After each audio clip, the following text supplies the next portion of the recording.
Hello, let's make healthy సగ్గుబియ్యం Java అండి. First అయితే పాలని కొంచెం వేడి చేసుకుందాం. అంటే పచ్చివాసన పోయే వరకు వేడి చేసుకుంటే సరిపోయిద్దండి. ఒక ప్యాకెట్ పాలకి 1 గ్లాస్ ఆఫ్ సగ్గుబియ్యం అయితే తీసుకున్నా అండి. 1 గ్లాస్ అయితే సరిపోయిద్ది. ఇప్పుడు ఈ సగ్గుబియ్యం మనకి పాలల్లో మంచిగా ఉడికేటట్టు అయితే చూసుకోవాలి. సగ్గుబియ్యం తెలుసు కదండి, మనకి కరిగిపోవాలి. అలా కరిగి మనకి సాఫ్ట్గా జిలేటిన్ బాల్స్లా తయారైతే మనకి కుక్ అయిపోయినట్టే. జావా స్వీట్ కాబట్టి ఒక 4 to 5 ఇలాచీ అయితే తీసుకోవాలి.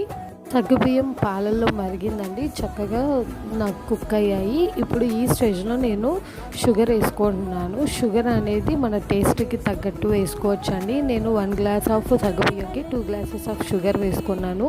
అలాగే 4 ఇలాచీ వేసుకున్నాను.